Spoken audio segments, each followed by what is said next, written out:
If you want to remove a watermark in GIMP, you're in the right place. In this video, I'll show you two of the best ways to do it, the healing tool and the clone tool. The healing tool works great on textured backgrounds, while the clone tool is better for sharp edges, solid patterns, and clean geometric areas. By the end of this tutorial, you'll know exactly how to make the watermark disappear as naturally as possible. And if this video helps, be sure to hit the like button and subscribe for more easy software tutorials. Let's get into it.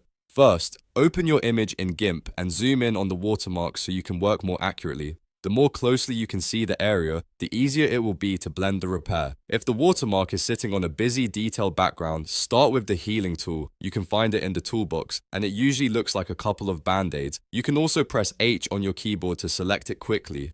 Once the tool is active, go to the tool options and choose a soft, fuzzy brush. A soft brush helps the repaired area blend more smoothly into the surrounding pixels. Adjust the brush size so it is just a little larger than the watermark text or logo you want to remove. That way, you can cover the full mark without leaving thin edges behind. Now, you need to set a source point. Look for a clean area of the image that matches the background around the watermark as closely as possible. Hold Ctrl on Windows or CMD on Mac, then click that clean spot to sample it.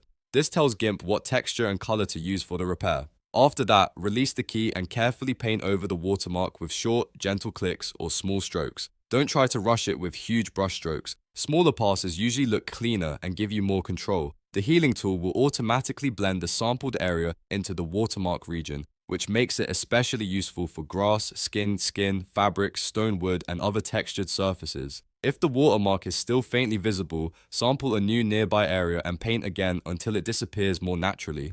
Now, if your watermark is sitting on something with hard edges, straight lines, or solid color blocks, switch to the clone tool. The clone tool is better when you need exact pixel copying instead of blending.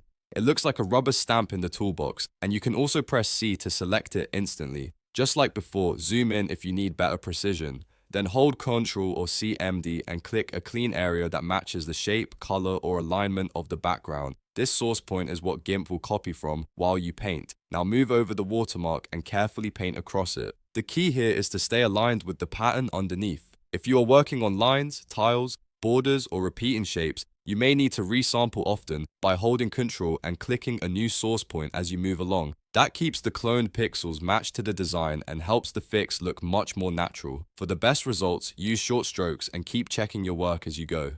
If you make a mistake, don't worry, you can simply undo and try again with a different source area or a smaller brush. Sometimes the best approach is to combine both tools. You can use the clone tool to remove the main structure of the watermark, then use the healing tool to smooth out the final edges and make the edit look seamless. That's a very effective workflow for trickier images. Once the watermark is gone, zoom back out and inspect the full image to make sure everything looks clean and balanced. If needed, do a few final touch-ups until the repair blends naturally with the surrounding background. And that's how to remove a watermark in GIMP using the healing tool and the clone tool. If this tutorial helped you, please give it a like, subscribe to the channel, and turn on notifications so you don't miss the next quick GIMP guide. Thanks for watching, and I'll see you in the next one.